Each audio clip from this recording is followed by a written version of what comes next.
সরকারি জমি উদ্ধার করার নামে একটা উদ্যোগ রাজ্য সরকার নিচ্ছে। আমরা ভাবছিলাম এটা একটা মহৎ উদ্যোগ। তার পরবর্তীকালে দেখলাম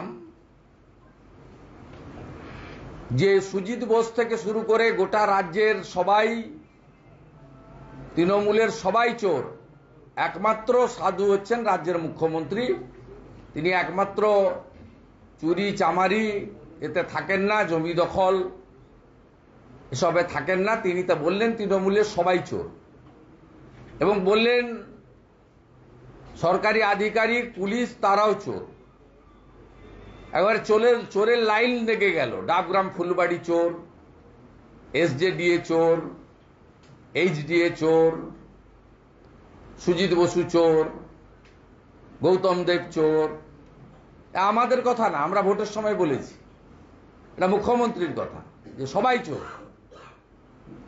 তারপরে আমরা দেখলাম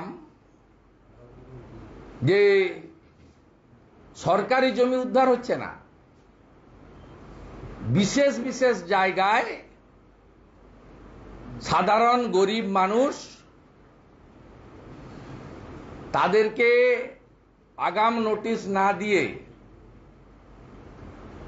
টিভি ক্যামেরাকে ডেকে নিয়ে গিয়ে কখন টানা হবে তাদের অস্থায়ী চালা, তাদের দুধের হাঁড়ি কখন রাস্তায় ফেলা হবে, তাদের জামা কাপড় যেগুলো বিক্রি করতে এসেছেন সেগুলো বস্তায় কখন পুটলি বেঁধে লালবাজারে নিয়ে যাওয়া হবে, আপনাদেরকে আগাম জানিয়ে, মানে ফাঁকা কলসির আওয়াজ বেশি, মানে যত না কাজ দেখানো তার থেকে বেশি প্রচারের আলোতে আসা। আমরা এটা গত 2-3 দিন ধরে দেখছি। পৌর এলাকায় নাগরিক পরিষেবা পরিচ্ছন্নতা এর পক্ষে ভারতীয় জনতা পার্টি। আপনি পুরসভাতে ভিভিপ্যাট বাদ দিয়ে পুরনো ইভিএম মেশিনগুলোতে ভোট করে ছাপ্পা মেরে যে জিতেছিলেন 22 সালে, এবারের ভোটের ফলে সেটা প্রমাণ হয়েছে। সেই কারণে কলকাতা কর্পোরেশন সহ 69টা পুরসভাতে ভারতীয় জনতা পার্টি জিতেছে। এটা হলো আপনার গাত্রদাহর আসল কারণ। আর আপনার লোকেদের আপনি বলেছেন সরকারি জমি উদ্ধার করতে, আপনি আপনার লোকেদের বলেছেন ধরে আনো বিনীতের লোকেরা বেঁধে আনার কাজ শুরু করেছে।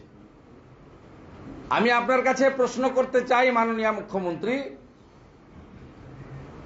যে এই যে সরকারি জমি উদ্ধার, এটা দার্জিলিং থেকে দীঘা, কোচবিহার থেকে কাকদ্বীপ, না কেবলমাত্র বিধাননগর, হাতিবাগান, গড়িয়াহাট, মূলত উত্তর দক্ষিণ 24 পরগনা থেকে আপনার শকত মোল্লা শাহজাহান বাহিনীর অত্যাচারে যে বাসন্তী, গোসাবা, সন্দেশখালী, হিঙ্গলগঞ্জ, বসিরহাটের গরিব লোকগুলো কলকাতায় এসে সামান্য হকারি করে খায়, তাদের জন্য, না এটা গোটা রাজ্যে আপনার কোনো নীতি নিয়ম এবং এসওপি তৈরি হয়েছে?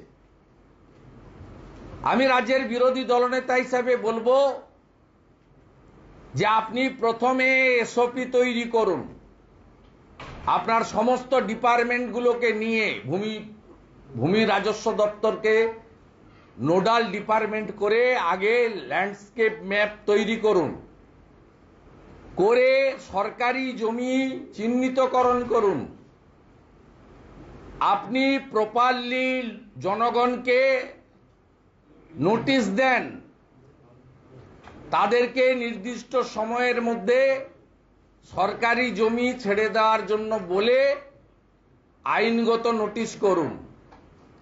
আপনি যে কাজ আপনার পুলিশ বিধাননগরে বেহালাতে আজকে বুলডোজার চালিয়েছেন, হাতিবাগানে করেছেন, এই একই কাজ আপনি রাজাবাজার, মেটিয়া বুরুজ, পার্ক সার্কাস